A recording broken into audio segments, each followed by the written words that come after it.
One of the clearest signs an avoidant person is already falling in love appears in a sentence most people completely overlook. It sounds simple, almost casual. They lean back, pause for a moment, and say, "I don't usually open up like this." To most people, that may sound like ordinary conversation. But psychologically, it is a major emotional event, because avoidant individuals do not fear connection in the way people assume.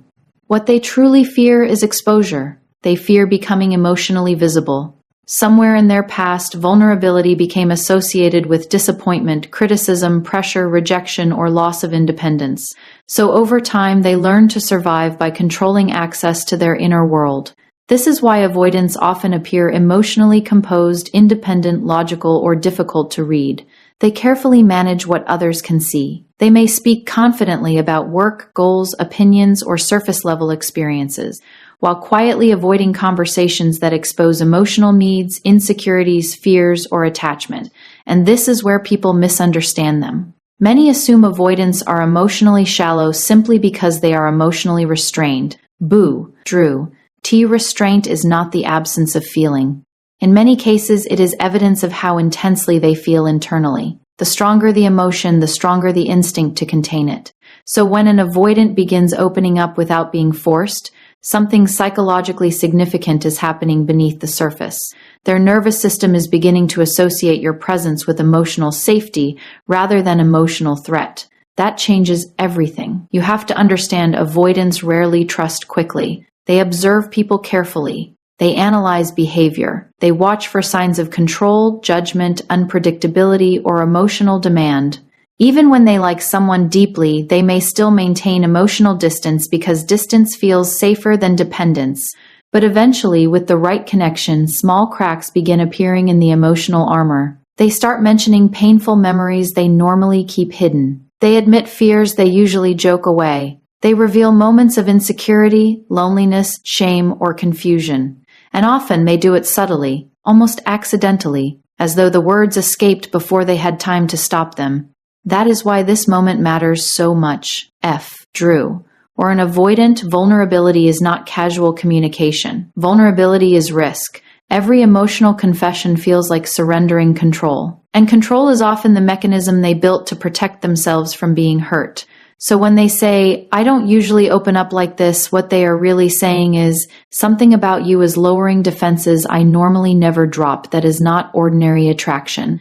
That is attachment forming in real time. And interestingly, avoidants often do not fully understand what is happening to them during this stage. They may still believe they are taking things slow or just talking, but emotionally their behavior tells a deeper truth. Because people do not expose their hidden self to someone they feel emotionally disconnected from. Human beings reveal themselves selectively. We disclose information according to emotional trust. The deeper the disclosure, the deeper the unconscious bond.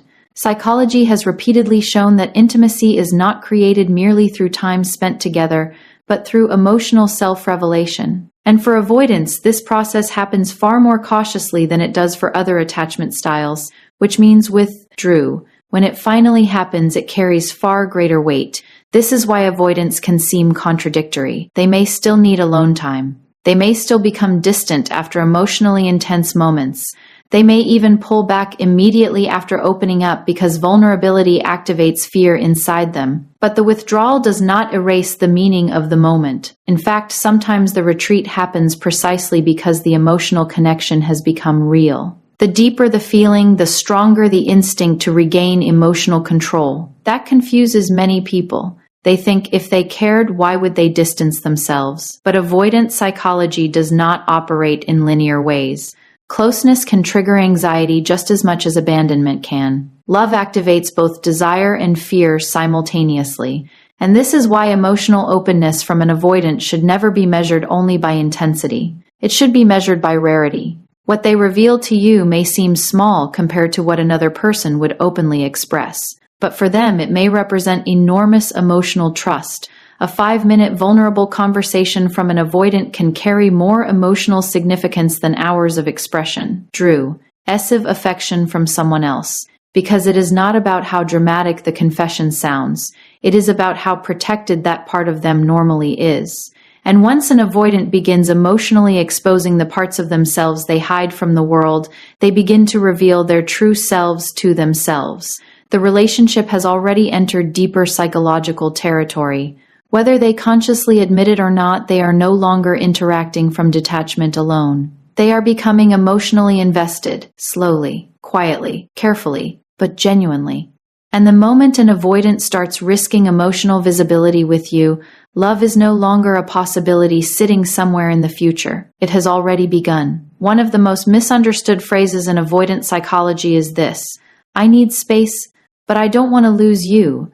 Most people only hear the first half of the sentence. They hear distance, rejection, withdrawal. And because human beings naturally focus on what feels threatening, they miss the emotional confession hidden in the second half. But I don't want to lose you. That sentence matters more than most people realize.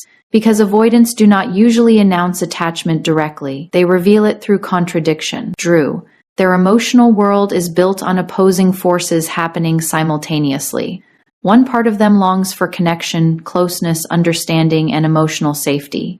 Another part fears dependence, vulnerability, obligation, and the possibility of losing themselves inside intimacy. This creates an internal conflict that can be extremely confusing both for them and for the people who love them. To understand this properly, you have to stop viewing avoidant behavior as simple indifference. Indifference is emotionally flat. Avoidant behavior is often emotionally conflicted, and conflict only exists when something meaningful is at stake. When an avoidant says they need space, it is often because closeness has started activating emotional pressure inside them. The relationship begins to feel psychologically significant, and significance creates vulnerability. Vulnerability creates uncertainty, and uncertainty threatens the emotional control they depend on to feel safe. So their instinct is to create distance, not necessarily because they want the connection to end, but because they need enough emotional room to regulate themselves internally. This is why avoidants often disappear after our emotionally intimate moments, after deep conversations, after strong affection, after moments of genuine closeness. To an outside observer, it feels irrational. Things were going well. Why pull away now? But psychologically, that is precisely why they pull away. The connection stopped feeling casual. And once emotional attachment becomes real, the avoidant nervous system begins interpreting intimacy as a potential threat to autonomy. Their mind starts asking unconscious questions. What if I disappoint this person? What if they expect more from me emotionally? What if I lose control? What if I become dependent? What if they eventually abandon me anyway? People often assume avoidants are afraid of commitment itself. But more accurately, they are afraid of what commitment emotionally exposes inside them. Because love removes distance, and distance is where avoidants feel safest. So when an avoidant says, I need space, it is not always a statement about the other person. Sometimes it is a statement about their own internal overwhelm. But then comes the second half of the sentence. I don't want to lose you. This is where the emotional truth leaks through the defense mechanism. You see, if someone genuinely feels nothing, they do not fear losing the connection. The fear of loss only emerges once attachment already exists, and avoidants rarely verbalize fear unless the emotion underneath it has become impossible to fully suppress. That is why this sentence is psychologically revealing. It shows both sides of the avoidant mind colliding at once. The fear of closeness and the fear of losing closeness, the desire to escape, and the desire to remain emotionally connected. This contradiction frustrates many people because they want consistency. They want clear signals, clear pursuit, clear emotional availability. But avoidants often experience love in waves rather than stable expressions. They move toward connection, then retreat to regulate the vulnerability that connection creates. And interestingly, many avoidants do not even realize they are already emotionally attached during this stage. They believe they are simply confused or stressed or thinking things through. But their anxiety about losing the relationship reveals something deeper than confusion. Emotionally detached people do not worry about preserving connection. Attached person. Please do. This is why silence from someone they deeply care about affects avoidants far more than they admit. Even while distancing themselves, they are often hyper-aware of whether the bond still exists. They may not chase openly. They may not express panic dramatically, but internally they are watching carefully for signs that the connection is disappearing. And the possibility of losing someone emotionally safe can trigger enormous internal tension, because now they face two fears at the same time: the fear of intimacy and the fear of regret. That is why avoidants can stay emotionally torn for long periods. Their protective instincts tell them to maintain distance, while their emotional attachment keeps pulling their attention back toward the person they are trying to create distance from. And this is where many people make a critical mistake. They interpret the avoidance need for space as proof that the feelings are weak, but often the opposite is true. Sometimes avoidants seek space precisely because the feelings have become too emotionally strong for them to process comfortably. Intensity creates vulnerability. Vulnerability activates fear. Fear creates withdrawal. Drew. But withdrawal does not erase attachment. In fact, some avoidants only fully recognize the depth of their feelings once distance creates the possibility of permanent loss. Only then do they realize the person they kept pulling away from had already become emotionally essential to them. And perhaps that is the tragedy hidden inside avoidant psychology. They often retreat not because connection means nothing, but because it means too much. One of the most revealing moments in avoidant psychology happens when they look at you with genuine confusion and ask, "Why are you so calm with me?" At first glance, it sounds like a simple observation. But underneath that question is something much deeper. It reveals that your emotional presence is disrupting the relationship patterns they have unconsciously come to expect from other people. You have to understand, many avoidants are psychologically conditioned to associate intimacy with pressure. Somewhere in their emotional history, closeness stopped feeling peaceful and started feeling demanding. Love may have felt invasive. Vulnerability may have been met with criticism. Emotional needs may have felt overwhelming rather than safe. As a result, they learn to protect themselves by becoming emotionally self-contained. This is why avoidants often feel more comfortable in relationships with distance than in relationships with emotional intensity. Predictability feels safer than emotional unpredictability. Independence feels safer than dependency. And control feels safer than surrender. But then something unusual happens when they encounter someone emotionally grounded, someone who does not chase desperately, someone who does not manipulate through guilt, someone who does not create emotional chaos to force intimacy, someone who can remain calm without becoming emotionally cold. That experience feels unfamiliar to the avoidant nervous system. An unfamiliar peace can be just as psychologically disorienting as conflict. Most people think avoidants are attracted only to distance, but that is not entirely true. Avoidants are often deeply drawn to emotional safety. They simply struggle to trust it when they finally encounter it.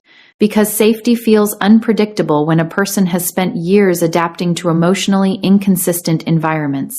So when they ask, "Why are you so calm with me?" what they are really King is, "Why does your presence not feel threatening the way closeness usually does?" That question matters, because avoidants spend much of their lives unconsciously scanning for emotional danger. They watch for pressure hidden beneath affection. They anticipate disappointment before it arrives. They prepare for control, expectations, emotional dependency, or eventual rejection. But calm people interrupt that pattern. A calm person does not emotionally corner them. A calm person does not collapse every time distance appears.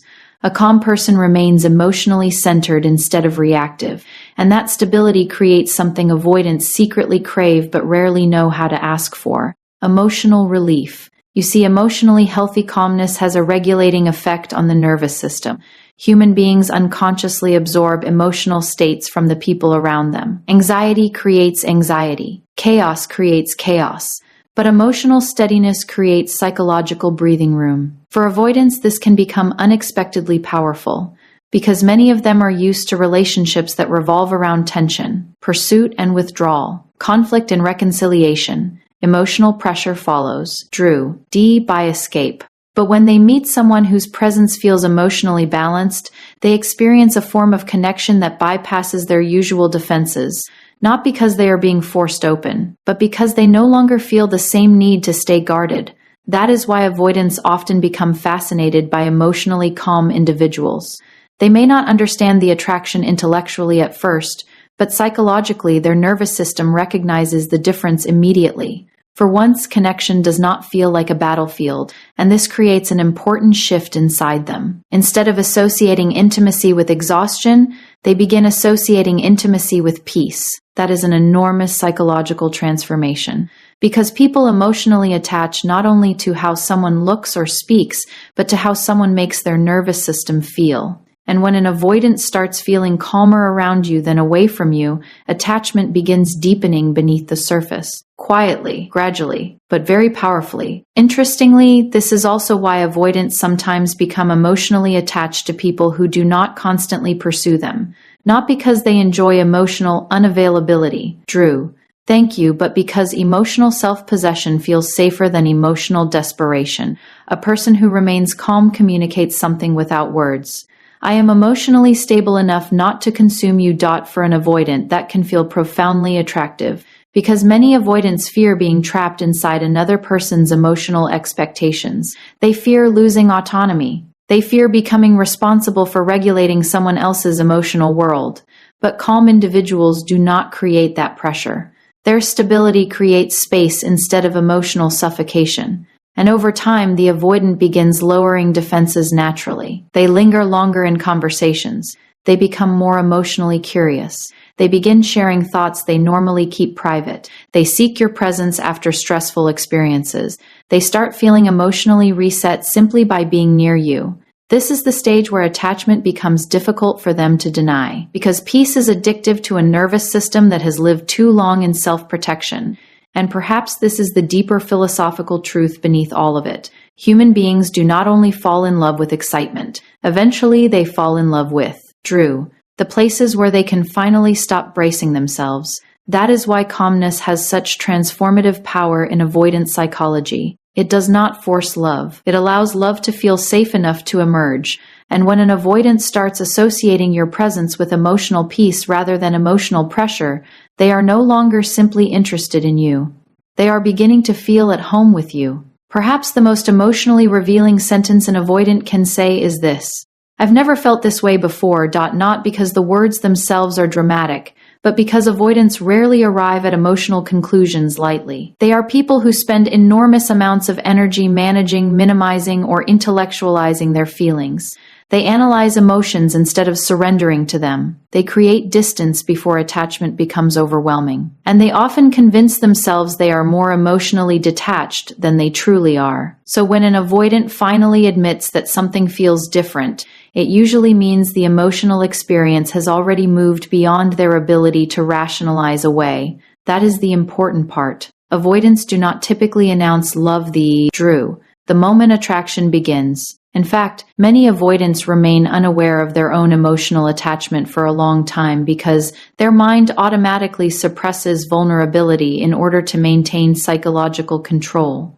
They may tell themselves they are simply curious about someone, interested, comfortable, enjoying the connection, but love has a way of bypassing the systems people build to contain it. Slowly, their habits begin changing without conscious intention. They think about you during moments of silence. They replay conversations after they end. Your opinion begins carrying emotional weight. Your absence feels unusually noticeable. Your disappointment affects them more deeply than they expected. And perhaps most unsettling of all, they begin imagining emotional permanence. That is where avoidants often become internally conflicted, because temporary connections feel manageable. Emotional permanence does not. The moment someone begins feeling psychologically important, the avoidant mind starts recognizing the risks attached to that importance.